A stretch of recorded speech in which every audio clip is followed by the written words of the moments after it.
স্বাগত নিউজ 24 সকালের সংবাদে। আপনাদের সঙ্গে আছে আমি ফারনাজ জুই। শুরুতেই আমাদের নিয়মিত আয়োজন জাতীয় বাজেট। দেশের ইতিহাসে সবচেয়ে বড় বাজেট পেশ আজ। বাজেট অধিবেশন ঘিরে এরই মধ্যে শেষ হয়েছে সব প্রস্তুতি। 2021-22 অর্থ বছরের প্রস্তাবিত বাজেট উত্থাপন করবেন অর্থমন্ত্রী আ.হ.ম মোস্তফা কামাল। চলতি অর্থ বছরের সংশোধিত আকার থেকে 12% বাড়িয়ে চূড়ান্ত করা হয়েছে 6,03,681 কোটি টাকার বাজেট। দেশের প্রথম বাজেট 786 কোটি টাকা থেকে 50 বছরে, যা বেড়ে দাঁড়িয়েছে 768 গুণে। অবশ্য টাকার সংস্থান কোথা থেকে হবে তা নিয়ে সুস্পষ্ট রূপরেখা না থাকলেও পরিকল্পনা মন্ত্রী বলছেন মহামারী কালের এ বাজেট হবে বাস্তবায়নযোগ্য। বিস্তারিত জানাচ্ছেন বাবু কামরুজ্জামান। টানা প্রায় 1.5 বছর ধরে করোনাকে সাথে নিয়ে চলা অর্থনীতির ক্ষত এখনও সেরে ওঠেনি। স্থবির হয়ে পড়া ব্যবসা বাণিজ্য আর ভঙ্গুর স্বাস্থ্য ব্যবস্থাকে ঢেলে সাজাতে আসছে নতুন বাজেট। যদিও মহামারীকালের বাজেট ঘিরে নেই উৎসবের রং, বরং সীমিত সামর্থ্যে অর্থমন্ত্রী বাজেটের সুফল তুলে দিতে চান সব শ্রেণীর মানুষের কাছে। করোনায় কাজ হারানো মানুষের কর্মসংস্থান, অর্থনীতি পুনরুদ্ধার আর স্বাস্থ্য সুরক্ষা নিশ্চিত করার বড় চ্যালেঞ্জ মাথায় নিয়েই বৃহস্পতিবার উত্থাপন হতে যাচ্ছে 6,03,000 কোটি টাকার বাজেট, যা এরই মধ্যেই চূড়ান্ত। যেখানে বার্ষিক উন্নয়ন ব্যয় বাদ দিলে 3,61,60,000 কোটি টাকাই যাচ্ছে পরিচালন বা অনুন্নয়ন খরচে, যার মধ্যে দায় দেনা বাবদ অভ্যন্তরীণ ও বৈদেশিক ঋণের সুদ গুনতে হবে 68,500 কোটি টাকা। এই যে লিকেজের সমস্যাটা যেন কমে, এটা হচ্ছে প্রথম, এটা হচ্ছে স্বাভাবিক। দ্বিতীয় হচ্ছে কোভিডের বাস্তবতা মাথায় রেখে নির্দিষ্ট নতুন কিছু সুবিধাভোগী চিহ্নিত সুবিধাভোগী গোষ্ঠীর জন্য বরাদ্দ দরকার। এবারে বাজেটের একটা মূল উদ্দেশ্য হওয়া উচিত হলো যে কিভাবে আমরা কর্মসংস্থান বৃদ্ধি করতে পারি এবং ব্যক্তি খাতের বিনিয়োগকে কিভাবে আমরা আবার চাঙ্গা করতে পারি। চলতি অর্থ বছরের সংশোধিত বাজেটের তুলনায় আসছে বাজেটের আকার 12% বাড়লেও রাজস্ব আদায়ে এনবিআর এর লক্ষ্য স্থির রাখা হয়েছে। সংগ্রহের দায়িত্ব দেয়া হচ্ছে 3,30,000 কোটি টাকা। ফলে ঘাটতি বেড়ে দাঁড়িয়েছে রেকর্ড 2,14,500 কোটি, যা জিডিপির প্রায় 6.6%।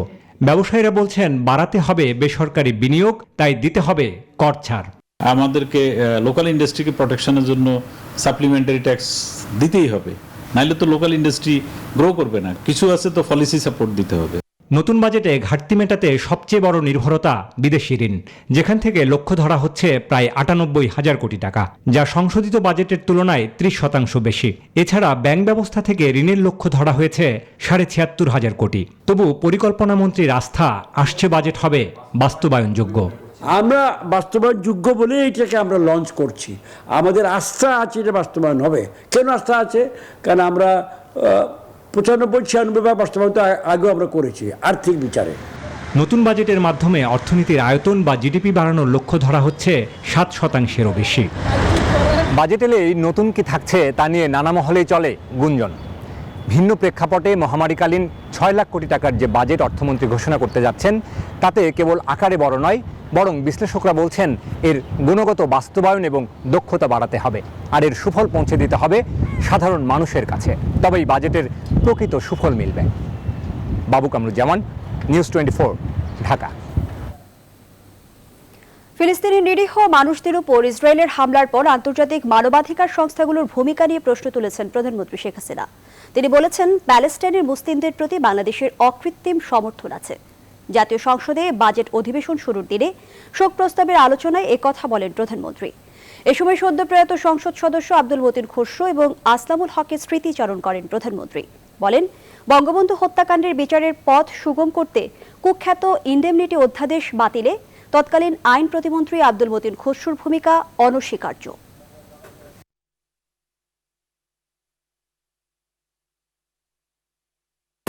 প্যালেস্টাইনে যে ঘটনা ঘটেছে সে ঘটনা সত্যি অমানবিক।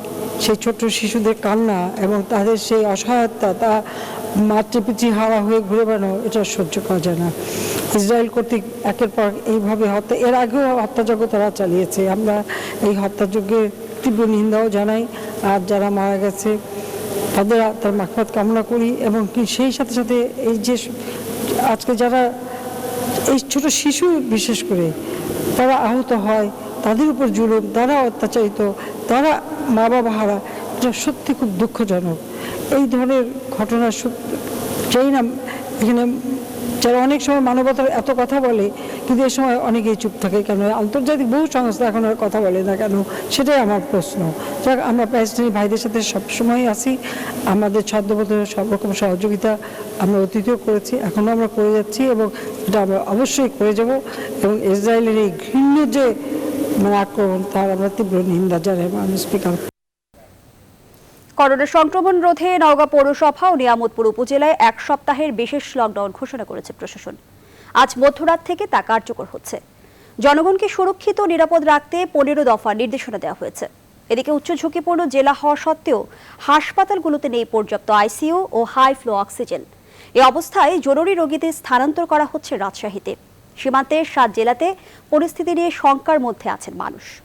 এদিকে 24 ঘন্টায় করোনায় আক্রান্ত হয়ে রাজশাহী মেডিকেলে মৃত্যু হয়েছে 9 জনের। প্রতিনিধিদের তথ্য চিত্রে ডেস্ক রিপোর্ট।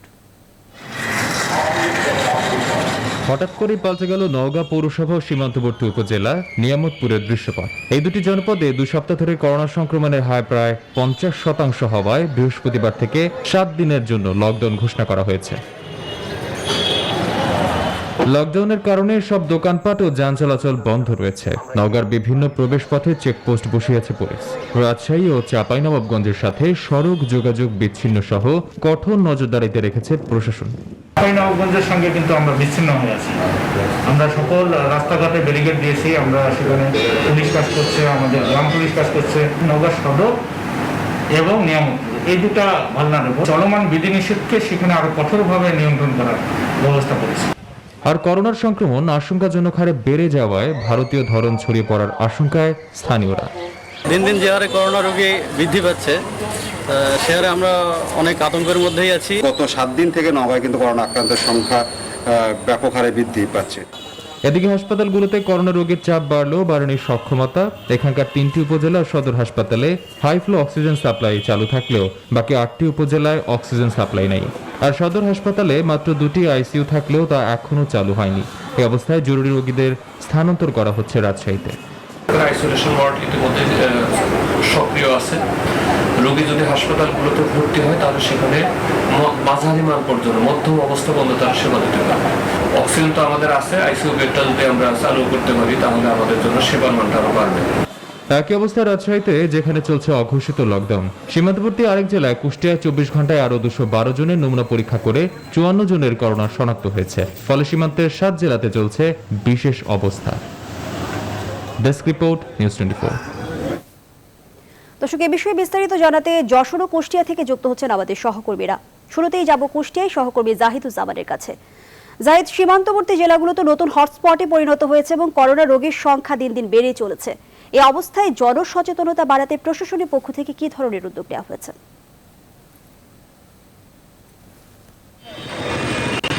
কুষ্টিয়ার খবর আপনাদেরকে যদি আগে আমি জানাই যে কুষ্টিয়াতে গত 24 ঘন্টায় 54 জন নতুন করোনা রোগী শনাক্ত হয়েছে এবং এটি এই দ্বিতীয় ঢেউয়ে করোনা আসার পরে কিন্তু এটি সর্বোচ্চ সংখ্যা।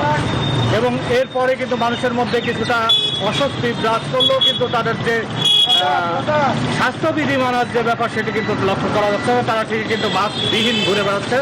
যদিও গত 1 জুন কুষ্টিয়া করোনা প্রতিরোধ কমিটি বৈঠক করে তারা কুষ্টিয়াতে মাস্ক পরা যে বাধ্যতামূলক বিষয় সেটি নিশ্চিত করার জন্য প্রশাসন মাঠে নেমেছে এবং তারা কিন্তু সকল পয়েন্টে এবং জেলার প্রবেশ পথে এবং শহরের পয়েন্টগুলোতে তারা কিন্তু মাস্ক পরা নিশ্চিত করতে অভিযান চালাচ্ছে পুলিশের পক্ষ থেকে। এবং বলা হচ্ছে যে কুষ্টিয়া শহরই কুষ্টিয়া জেলার মধ্যে করোনার মেন হটস্পট এবং সে কারণে কিন্তু শহরকে তারা এই নিয়ন্ত্রণ করার চেষ্টা করছে, এখানে সবাইকে মাস্ক পরা নিশ্চিত করার জন্য।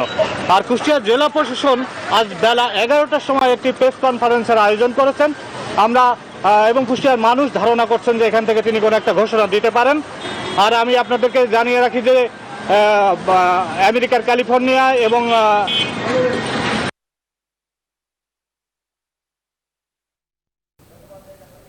জাহিদ, আপনাকে ধন্যবাদ জানাচ্ছি। দর্শক, এবার আমরা যশোরে যেতে চাই, সেখান থেকে যুক্ত হচ্ছেন সহকর্মী রিপন হোসেন। রিপন, যশোরে তো 8 জনের ভারতীয় ধরন ইতিমধ্যে শনাক্ত হয়েছে। নতুন করে কি আর কাউকে শনাক্ত করা হয়েছে? আর স্বাস্থ্যবিধি কতটা মানা হচ্ছে সেখানে?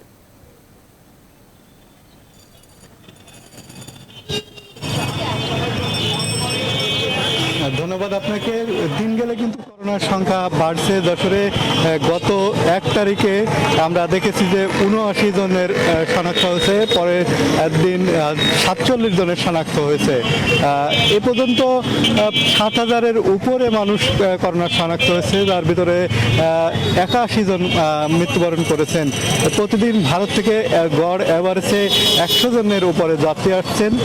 সেই যাত্রীর থেকে করোনার যে ভারতে ধরন শনাক্তর সংখ্যাটি বাড়ছে। ইতিমধ্যে যশোরের স্থানীয় যারা রয়েছেন তাদের ভেতরে 8 জনের এই ধরন শনাক্ত হয়েছে। মোট 15 জনের ভারতীয় ধরন শনাক্ত হয়েছেন। তো দিন গেলে কিন্তু এই সংখ্যাটা বাড়ছে, অর্থাৎ গত কয়েকদিন ধরে 50-এর উপরে কিন্তু করোনার আক্রান্তর সংখ্যা বাড়ছে। আমি প্রশাসনের সাথে কথা বলেছি, তারা বলছে যে তারা এখনও যে পর্যবেক্ষণ করছেন, তারা যে কোনো সিদ্ধান্ত নিতে যে করোনা কমিটি রয়েছে সেই কমিটি মিটিং করে তারা সিদ্ধান্ত নেবেন। এর আগে আমরা দেখেছি একটা মিটিং হয়েছে, সেখানে কিছু বিধিনিষেধ আরোপের কথা বলা হয়েছে এবং মাঠের বাস্তবতায় খুব বেশি চোখে না পড়লেও পুলিশ প্রশাসনের পক্ষ থেকে আমরা দেখেছি যে মাস্ক পরার জন্য সচেতনতা করা হচ্ছে এবং মাস্ক পরতে পুলিশ বিভিন্ন স্থানে রয়েছেন, তার ব্যবস্থা নিচ্ছেন। তো শুধু যশোর নয়, যশোর সহ সারা বাংলাদেশের যে সীমান্তবর্তী জেলাগুলো রয়েছে সেই জেলাগুলো কিন্তু করোনা আক্রান্তের সংখ্যা বাড়ছে, এমনটি আমরা খবর পেয়েছি। তবে অন্য কিছু জেলা ইতিমধ্যে লকডাউনের আওতায় নিয়ে আসা হয়েছে এবং যশোর এখন পর্যন্ত হয়তো তো যশোরের সচেতন মানুষ যেটি বলছে যে সীমান্তবর্তী জেলাগুলো রয়েছে সেই জেলার সীমান্তগুলো বন্ধ করে দেওয়া হলে যে ভারতীয় যাত্রী যাতে না আসতে পারে সেই উদ্যোগটি সরকারের নিতে হবে। তাহলে হয়তো সামগ্রিকভাবে যে জেলার মানুষ রয়েছে সামগ্রিক মানুষগুলো একটু হলেও সুবিধা পাবে। এছাড়া আপনি জানেন যে যশোরের আইসিইউ ব্যবস্থা অর্থাৎ হাসপাতালের চিকিৎসা ব্যবস্থা খুবই নাজুক রয়েছে, কারণ মাত্র 3টি বেড রয়েছে আইসিইউ ব্যবস্থা। এর জন্য খুলনা এবং ঢাকাতে রেফার করতে হয় যারা গুরুতর অসুস্থ হয় তাদের। সেজন্য খুলনায়ও কিন্তু করোনা আক্রান্তের সংখ্যা বাড়ছে, ফলে একমাত্র তাদের ভরসা হচ্ছে ঢাকা। তা এখান থেকে রোগী ঢাকায় নিয়ে যাওয়া কিন্তু কষ্টকর ব্যাপার। সে কারণে যে রোগীগুলো গুরুতর অসুস্থ হয় তাদেরই ঢাকায় নেওয়া হয়, কিন্তু এমন যে আইসিইউ সাপোর্ট সেটি কিন্তু পাচ্ছে না, ফলে মানুষ কিন্তু আরও ভোগান্তিতে পড়তেছে। সব মিলে একটি জগা খিচুড়ি মতো হয়ে রয়েছে যশোরে। মানুষ কিছুটা হলেও আতঙ্ক রয়েছে, তবে প্রয়োজনে কিন্তু ঘর থেকে বের হতে হচ্ছে। তো সব মিলে এই ছিল যশোর থেকে আমার কাছে সর্বশেষ। ফিসি স্টুডিওতে আপনার কাছে জয়। রিপন, ধন্যবাদ জানাচ্ছি। যশোর সীমান্তবর্তী এলাকা থেকে করোনা পরিস্থিতির সবশেষ খবরাখবর নিয়ে যুক্ত ছিলেন আমাদের সহকর্মীরা। সাতক্ষীরা 700 কিলোমিটার বেড়িবাঁধের মধ্যে 100 কিলোমিটারই ঝুঁকিপূর্ণ। গেল বছর ঘূর্ণিঝড় আম্পানে 70 কিলোমিটার ভেঙেছিল, আর এবছর ইয়াসে 20 কিলোমিটার বেড়িবাঁধ ভেঙে বিস্তীর্ণ অঞ্চল প্লাবিত হয়। উপকূলবাসীর অভিযোগ, যে পয়েন্টে বাঁধ ভাঙে জোড়াতালি দিয়ে তা সংস্কার করা হয়। এ কারণে প্রতি বছরই বেড়িবাঁধ ভেঙে বাড়িঘর ও মাছের ঘের হারিয়ে নিঃস্ব হয়ে পড়ছে তারা। এমন বাস্তবতায় ত্রাণ নয়, টেকসই বেড়িবাঁধ চান তারা। রিপন হোসেনের তথ্য চিত্রে ডেস্ক রিপোর্ট। ঘূর্ণিঝড় আসে আর বাঁধ ভাঙে, সেই সাথে ভাঙে সাতক্ষীরার উপকূলীয় অঞ্চলের মানুষের কপাল। সিডর, আইলা, বুলবুল, ফণী ও ইয়াসের মতো যে কোনো ঘূর্ণিঝড়ে উচ্চ জোয়ারে বাঁধ ভেঙে লোনা পানিতে তলিয়ে যায় বিস্তীর্ণ অঞ্চল, ভেসে যায় অসংখ্য মাছের ক্ষেত। সবকিছু হারিয়ে নিঃস্ব হওয়ার পর আবারও ঘুরে দাঁড়ানোর চেষ্টা করেন তারা। উপকূলবাসীর অভিযোগ, যে পয়েন্টে বাঁধ ভাঙে জোড়াতালি দিয়ে তা সংস্কার হয়, তখন আবার অন্য অংশ ভাঙন দেখা দেয়। প্রতি বছর বাঁধ মজবুত করার দাবি জানালেও কর্তৃপক্ষের টনক নড়ে না। নানা অনিয়মের কারণে বাঁধ সংস্কারের কাজও সঠিক সময় হয় না, ফলে ক্ষতির পরিমাণ বেড়ে যায়। তাই ত্রাণ নয়, টেকসই বেড়ি বাঁধ চান তারা। দুর্যোগ পরবর্তী সময় শুধুমাত্র তাদের দেখা যায়, দুর্যোগের আগে যেখানে ভেঙে গেছে বা কোনো জায়গায় নষ্ট হয়েছে এই খোঁজ রাখে না তারা। স্থায়ীভাবে যদি কোনো পরিকল্পনা থাকতো তাহলে আমাদের এই ভোগান্তি ভুগতে হতো না। স্থানীয় জনপ্রতিনিধিরা বলছেন, 1960 সালে নির্মিত বাঁধের উচ্চতার তুলনায় নদীর তলদেশের উচ্চতা বেড়ে যাওয়ার প্রতি বছর জোয়ারের পানি উপচে প্লাবনের শিকার হতে হয়। তাদের সাথে পানি উন্নয়ন বোর্ডের কাজের সমন্বয় না থাকায় বেশি সমস্যা হয়। যে শুষ্ক মৌসুম বলতে আমরা শীতকালীন সময়টাকে বুঝি।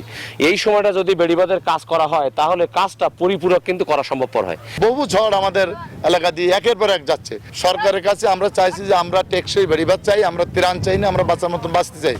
অবশ্য জেলা প্রশাসক বলছেন এই অঞ্চলে টেকসই বেড়িবাঁধ নির্মাণে বিভিন্ন পদক্ষেপ নেওয়া হয়েছে। টেকসই বেড়িবাঁধ নির্মাণ একটি বৃহৎ প্রকল্প, আর সেই প্রকল্প বাস্তবায়নের জন্য জেলা প্রশাসকের আমার জায়গা থেকে আমি বারবার মাননীয় প্রধানমন্ত্রীর দৃষ্টি আকর্ষণ করছি। ঘূর্ণিঝড় ইয়াসের প্রভাবে সৃষ্ট জোয়ারে 20 কিলোমিটার বেড়িবাঁধ ভেঙে প্লাবিত হয় সাতক্ষীরার বিস্তীর্ণ অঞ্চল। Desk report, news 24। বার্ধক্যজনিত নানা রোগে আক্রান্ত হয়ে কয়েক মাস আগে মারা যাওয়া অন্তত 18 বাংলাদেশি মরদেহ দেশে এসেছে। 3টি ভিন্ন ফ্লাইটে মালয়েশিয়া, সৌদি আরব, সংযুক্ত আরব আমিরাত ও কুয়েত থেকে প্রবাসীদের মরদেহ বুধবার দিবাগত রাতে হযরত শাহজালাল আন্তর্জাতিক বিমানবন্দরে এসে পৌঁছায়।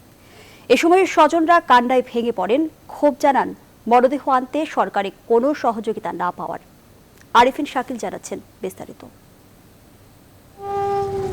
হয়তোবা তাদের কারোর কথা ছিল এবার বাড়ি ফিরে স্বপ্ন জয়ের, কারোর পরিকল্পনায় ছিল শেষ বয়সের পুঁজি নিয়ে বাড়ি ফেরার। আর সেই যাত্রায় বিমানবন্দরের করিডোর সঙ্গী হতো স্বজনদের চেনা অপেক্ষার। কিন্তু মৃত্যুর সব হিসেব নিকেশ বদলে দেয়। কিছুদিন আগেও যাদের তোড়জোড় ছিল বাড়ি ফেরার, তারা বুধবার দিবাগত রাতে দেশে ফেরেন কফিনে মোড়ানো নিথর দেহ নিয়ে। স্ট্রোক, ক্যান্সার সহ নানা রোগবালায় আক্রান্ত হয়ে গত কয়েক মাসে মালয়েশিয়া, সৌদি আরব, আরব আমিরাত ও কুয়েতে মারা যাওয়া 18 বাংলাদেশির মরদেহ 3টি ফ্লাইটে দেশে এসে পৌঁছায়। লকডাউন ও ফ্লাইট বন্ধ থাকায় দীর্ঘ সময়ের পর মরদেহ স্বজনরা বুঝে পায়।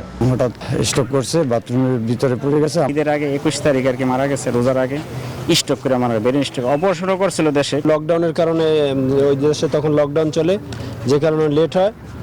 তারপরে কাগজপাতি ঠিক হয়েছে, তারপরে আজকে বাংলাদেশে ফ্লাইট।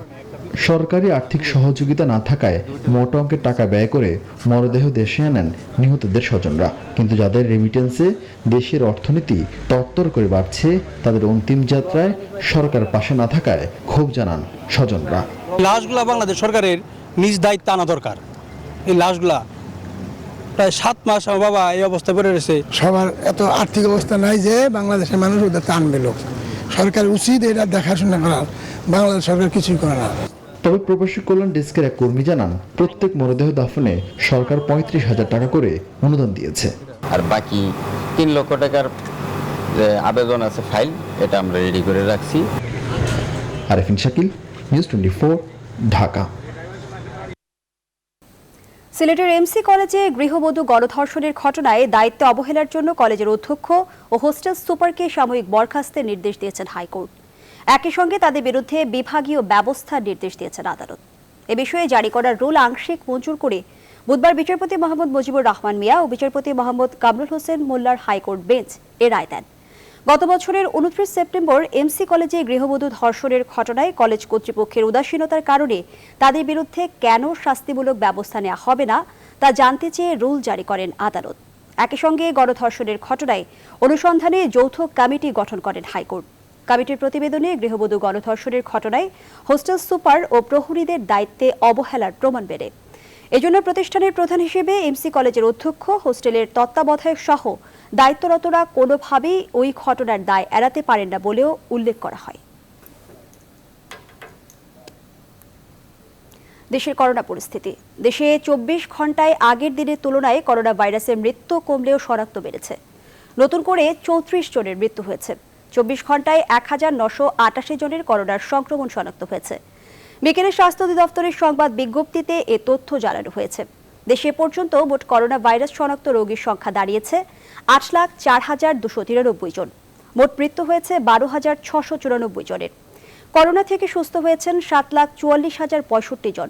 24 ঘন্টায় 20,259 জনের নমুনা পরীক্ষা করা হয়েছে।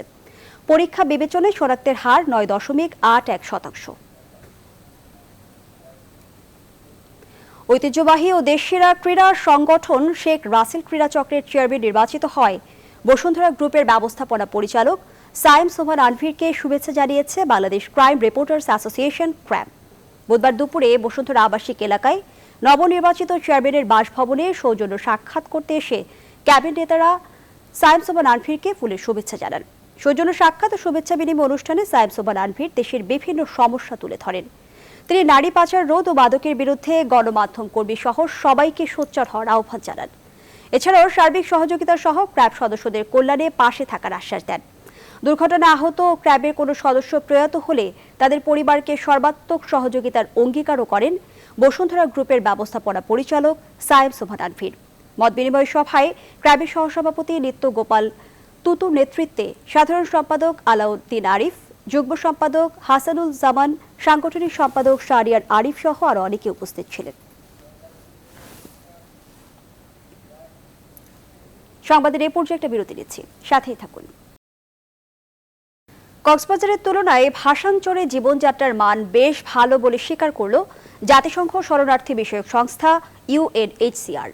বুধবার দুপুরে রাষ্ট্রীয় অতিথি ভবন পদ্মায় পররাষ্ট্রমন্ত্রী AK আব্দুল মোমেনের সঙ্গে আলোচনার পর ব্রিফিংয়ে সংস্থাটির পক্ষ থেকে এ মন্তব্য করা হয়। তবে সেখানে রোহিঙ্গারা অলস জীবন কাটালে বিচ্ছিন্নতাবাদ জন্মাতে পারে বলেও উদ্বেগ জানানো হয়। এ সময় পররাষ্ট্রমন্ত্রী বলেন, 4 বছরেও নিজ দেশে ফিরতে না পেরে হতাশ রোহিঙ্গারা। বিস্তারিত জানাচ্ছেন লাকমিনা জেসমিন সোমা।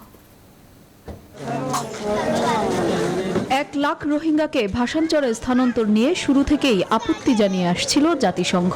নানা সমালোচনার মুখেই গেল বছর থেকে ধাপে ধাপে রোহিঙ্গাদের ভাসানচরে স্থানান্তর করতে থাকে সরকার। উন্নত জীবনের আশায় এ পর্যন্ত চরটিতে গেছে 18,000 রোহিঙ্গা।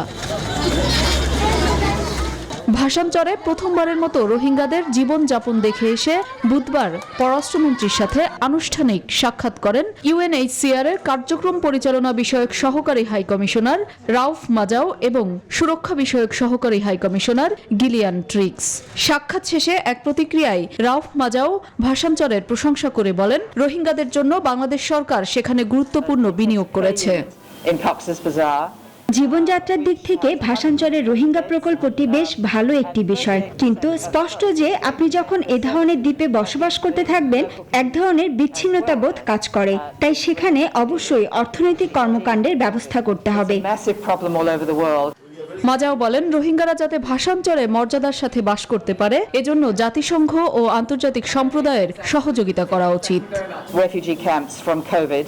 যারা এখন ভাসানচরে আছে আর যারা যাবে তারা যেন মর্যাদার সঙ্গে বসবাস করতে পারে তা নিশ্চিত করতে এখন আমাদের পাশাপাশি অন্যান্য আন্তর্জাতিক সম্প্রদায়ের কাজ হচ্ছে বাংলাদেশ সরকারকে সমর্থন দেয়া। এ সময় পররাষ্ট্রমন্ত্রী নিজ দেশে ফিরতে না পারা নিয়ে রোহিঙ্গাদের হতাশার কথা ব্যক্ত করেন।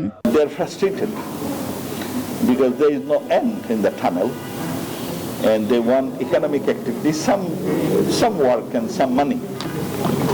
And secondly, they want to return back to their country. গত সোমবার জাতিসংঘ প্রতিনিধিরা ভাসানচর পরিদর্শনে গেলে বিভিন্ন দাবিতে বিক্ষোভ করে রোহিঙ্গারা। এ নিয়ে উদ্বেগ প্রকাশ করে সন্ধ্যায় বিবৃতি দেন ওই দুই প্রতিনিধি। লাকমিনা জেসমিন সোমা, নিউজ 24, ঢাকা।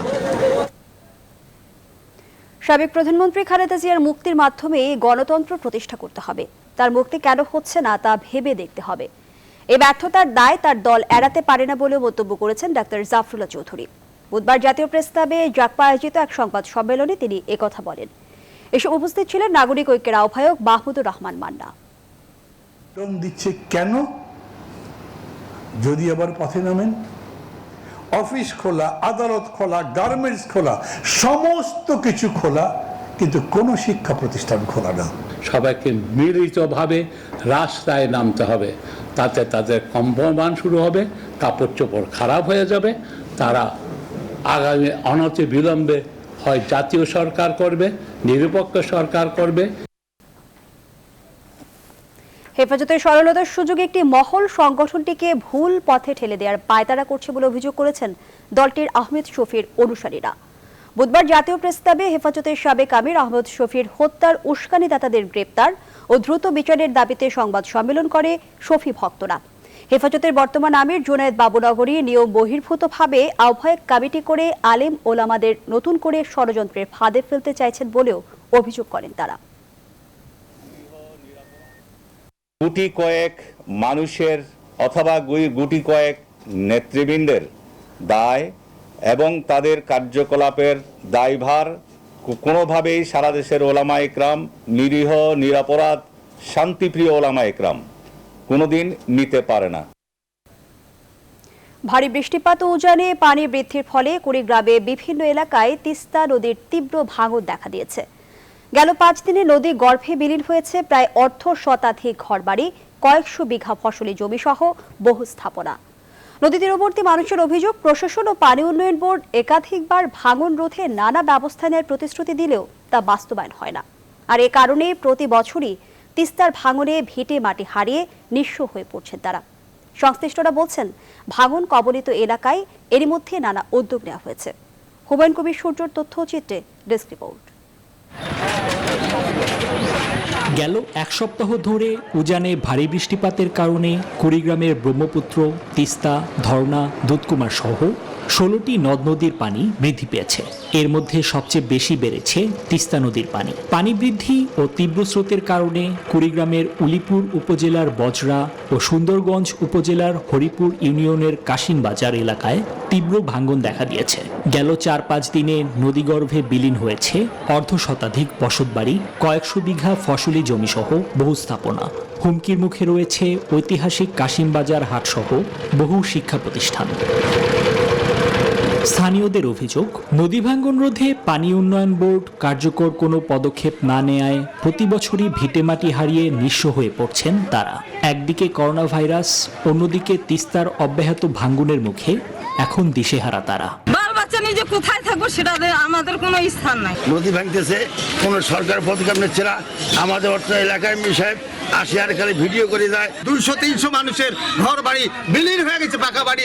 সংশ্লিষ্টরা বলছেন, ভাঙন কবলিত এলাকায় এরই মধ্যে নানা উদ্যোগ নেওয়া হয়েছে। স্থায়ী বেড়িবাঁধ নির্মাণের প্রকল্প অনুমোদন পেলেই কাজ শুরু করা হবে। ওইখানে অস্থায়ীভাবে আমরা জিও ব্যাগ এবং জিও টিউব পেলে ভাঙন রোধের কাজ শুরু করব এবং আশা করি হয়তো এই সপ্তাহের মধ্যে আমরা কাজটা শুরু করতে পারবো। আর পাশাপাশি এলাকায় আমরা স্থায়ী কাজ করার জন্য ইতিমধ্যে একটা প্রকল্প আমরা শুরু করেছি। বর্তমানে পরিকল্পনা কমিশনের প্রক্রিয়াধীন রয়েছে। আমরা প্রকল্পটা অনুমোদন হলে উক্ত এলাকায় স্থায়ীভাবে আমরা প্রোটেকশন করব। বর্ষা মৌসুম শুরুর আগেই নদী ভাঙ্গন রোধে প্রশাসন কার্যকর পদক্ষেপ নেবে এমন প্রত্যাশা তিস্তাপাড়ের মানুষের।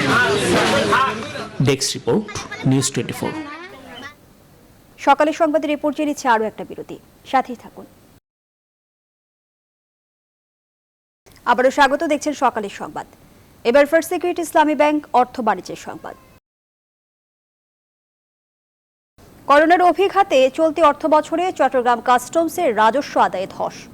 কাস্টমস কর্মকর্তারা বলছেন, চলতি অর্থ বছরে মে পর্যন্ত রাজস্ব আদায় হয়েছে 44,756 কোটি টাকা, যা লক্ষ্যমাত্রার চেয়ে 30% কম। চট্টগ্রাম সিএনএফ অ্যাসোসিয়েশনের সভাপতি বলছেন, কাস্টমসে নিয়মিত সার্ভার ত্রুটির কারণে রাজস্ব আদায়ে পিছিয়ে পড়ছে কাস্টমস। আর বড় সমস্যা পণ্য খালাসে দীর্ঘসূত্রিতা। আর আমদানিকারকরা বলছেন, বিশ্ববাজারে করোনার ধাক্কা লেগেছে চট্টগ্রাম বন্দরের আমদানি রপ্তানির রাজস্ব আদায়ে। আরও জানাচ্ছেন নয়ন বড়ুয়া জয়। সমুদ্রপথে দেশের আমদানি রপ্তানির 93% চট্টগ্রাম বন্দর দিয়ে হলেও চলতি 2020-21 অর্থ বছরে রাজস্ব আদায়ে লক্ষ্যমাত্রার চেয়ে ঘাটতিতে চট্টগ্রাম কাস্টমস। করোনার কারণে উচ্চ শুল্কের পণ্য আমদানি কমে যাওয়ায় এবারের লক্ষ্যমাত্রা অর্জনে ঘাটতি থাকবে বললেন কাস্টমসের এই কর্মকর্তা। মে পর্যন্ত আমাদের আদায়ের পরিমাণ হচ্ছে 44,756 কোটি টাকা। এটাও আমাদের টার্গেটের অ্যাপ্রক্সিমেটলি 70%। আমরা আরও যেহেতু 1 মাস সময় আছে এবং অর্থ বছরের শেষ দিকে আমাদের আদায়ের গতি অনেক বৃদ্ধি পায়। সিএনএফ অ্যাসোসিয়েশন বলছে, রাজস্ব আদায়ের সবচেয়ে বড় বাধা কাস্টমসের সার্ভার ত্রুটি। সার্ভার কাজ করে না, অনেক সময় সার্ভার স্লো হয়ে যায়। এই বিষয়ে আমরা জাতীয় রাজস্ব বোর্ডকে অনেকবার বলেছি, ওনারা বলছেন যে অতি সত্বর এটা সমস্যার সমাধান হবে। রাজস্ব আদায়ে ঘাটতি থাকার অন্যতম কারণ বৈশ্বিক করোনা পরিস্থিতি। কৃষি খাত বলেন, শিক্ষা খাত বলেন, স্বাস্থ্য খাত, শিল্প খাত, সেবা খাত, প্রত্যেকটি খাতেই কিন্তু ক্ষতিগ্রস্ত। এক্সপোর্টে যারা আছেন ওনাদের এক্সপোর্টের ক্ষেত্রেও কিন্তু অনেক বাধা, অনেক ধরনের অর্ডার ক্যান্সেল হয়েছে, এক্সপোর্ট আগের মতো হচ্ছে না। তো সুতরাং সব দিক দিয়ে কিন্তু একটা নেতিবাচক একটা প্রভাব কিন্তু করোনার কারণে হয়েছে আমাদের মধ্যে। এই সময়ে সামগ্রিক রাজস্ব আদায়ে ঘাটতি থাকলেও গত বছরের তুলনায় এখন পর্যন্ত পজিটিভ গ্রোথ থাকাকে বড় সাফল্য বলছে কাস্টমস। নয়ন বড়ুয়া জয়, নিউজ 24, চট্টগ্রাম। আন্তর্জাতিক অঙ্গনের খবর। অবশেষে অবসান হতে চলেছে বেনিয়ামিন নেতানিয়াহুর 12 বছরের শাসন। বুধবার ইসরায়েলের প্রধান বিরোধী দলের নেতা ইয়ার লাপিদ দেশটির প্রেসিডেন্ট রিউভেন রিভলিনকে এই ঐক্যমত্যের চুক্তি নিশ্চিত করেছেন। এদিকে প্রধানমন্ত্রী নিয়ে দোলাচলের মধ্যেই বুধবার পার্লামেন্টে দেশটির নতুন প্রেসিডেন্ট হিসেবে নির্বাচিত হয়েছেন আইজাক হারজগ। নিবিড় আমিরের ডেস্ক রিপোর্ট। যে ইসরায়েল গেল এক মাস ধরে আলোচনায় ছিল ফিলিস্তিনে তাদের ধ্বংসযজ্ঞের জন্য, দেশটির সেই প্রশাসনই এবার আলোচনায় এলো নিজেদের বিদায় পর্ব নিয়ে। ইসরায়েলি প্রধানমন্ত্রী হিসেবে বিশ্বজুড়ে বহুবার আলোচিত সমালোচিত হয়েছেন বেনিয়ামিন নেতানিয়াহু। ইহুদি রাষ্ট্রটির শাসনকার্যের দায়িত্বে আছেন এক যুগ ধরে। নতুন সরকার গঠনের লক্ষ্যে গেল 2 বছরে 4 বার নির্বাচনেও কোনো দল একক সংখ্যাগরিষ্ঠতা পায়নি। অবশেষে জোট সরকার গঠনের মাধ্যমে নেতানিয়াহুকে হটানোর পথে একমত হল দেশটির 8টি বিরোধী দল। বিরোধী 8 দলের চুক্তি অনুযায়ী তাদের জোটের নেতৃত্বে থাকবে ডানপন্থী ইয়ামিন পার্টি। সরকার গঠনের পর প্রথম 2 বছর প্রধানমন্ত্রীর দায়িত্ব পালন করবেন দলটির প্রধান নাফতালি বেনেট। পরবর্তীতে ইয়ার লাপিদের কাছে ক্ষমতা হস্তান্তর করবেন তিনি। তবে সরকার গঠনের জন্য সংসদে ভোটাভুটি হবে এবং সেখানে সংখ্যাগরিষ্ঠতা পেতে হবে তাদের। জোটটি যদি 120 আসনের পার্লামেন্টের সংখ্যাগরিষ্ঠতা প্রমাণে ব্যর্থ হয়, তবে 2 বছরের মধ্যে নতুন করে পঞ্চমবারের মতো নির্বাচন দেখতে পাবে ইসরায়েল।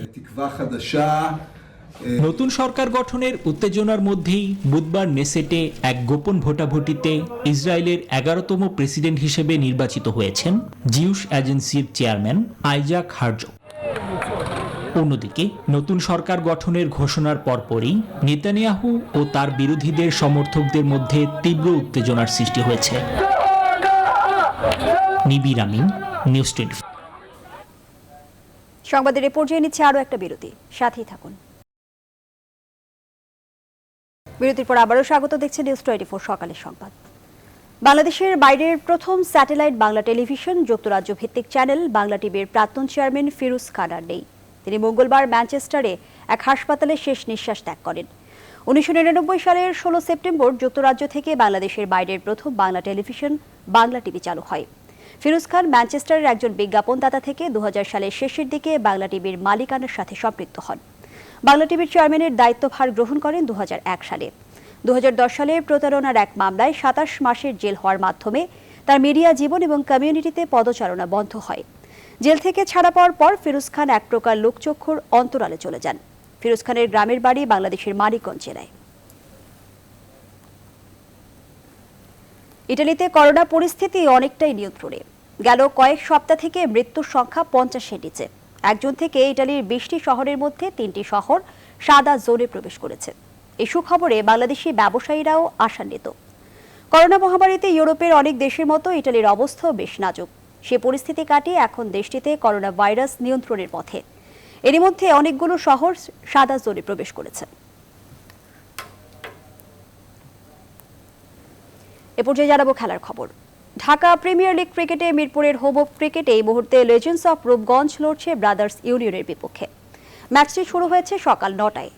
টস জিতে ব্যাট করতে নেমে আলাউদ্দিন বাবুর করা প্রথম ওভারে ওপেনার আসবির আহমেদকে হারায় রূপগঞ্জ। ওভারের শেষ বলে জুনেদ সিদ্দিকের হাতে ক্যাচ দিয়ে ফেরেন সাজঘরে। পরে 8-2 ওভার না যেতেই আবার ধাক্কা খায় রূপগঞ্জ। সুজন হাওলাদারের করা চতুর্থ ওভারে বোল্ড হয়ে ফেরেন সাদমান ইসলাম। তার ব্যাট থেকে আসে 10 বলে 7 রান। শুরুতে 2 উইকেট হারিয়ে চাপে আছে নাইম ইসলামের দল। এদিকে দিনের দ্বিতীয় ম্যাচে মাঠে নামবে মুশফিকুর রহিমের আবাহনী লিমিটেড। দুপুর 1:30টায় তারা মুখোমুখি হবে ওল্ড ইউএইচএসির বিপক্ষে। দিনের তৃতীয় ও শেষ ম্যাচে মাঠে নামবে আরেক ঐতিহ্যবাহী ক্লাব মোহামেডান স্পোর্টিং। সন্ধ্যা 6টায় সাকিব আল হাসানের দলের বিপক্ষে লড়বে Partex sporting club.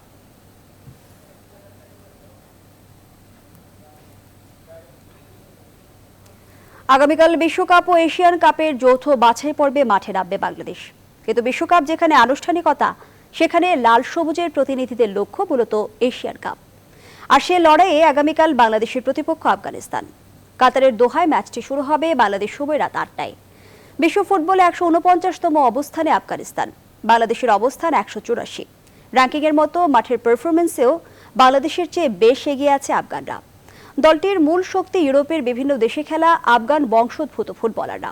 Netherlands, Germany সহ আরও কয়েকটি দেশে বিভিন্ন পর্যায়ে লিগে খেলা এমন খেলোয়াড় আছেন 15 জন। 2019 সালের সেপ্টেম্বরে দুশানবেতে অনুষ্ঠিত বাছাই পর্বের প্রথম লেগে আফগানিস্তানের কাছে 1-0 গোলে হেরেছিল বাংলাদেশ। সে ম্যাচ গোল মিসের মাসুল দিয়েছিল জামাল ভুঁইয়ারা। সে ম্যাচের অভিজ্ঞতা থেকেই দোহায় ফিরতি ম্যাচের আগে অধিনায়ক জামাল আফগানদের শারীরিক উচ্চতা ও শক্তিকে সমীহ করছেন। শারীরিকভাবে এগিয়ে থাকা মানে কঠোর লড়াইয়ের সুবিধা। এক ভিডিও বার্তায় জামাল বলেছেন সেটি। এ ছিল এখনকার মতো। এতক্ষণ সাথে থাকায় ধন্যবাদ সবাইকে।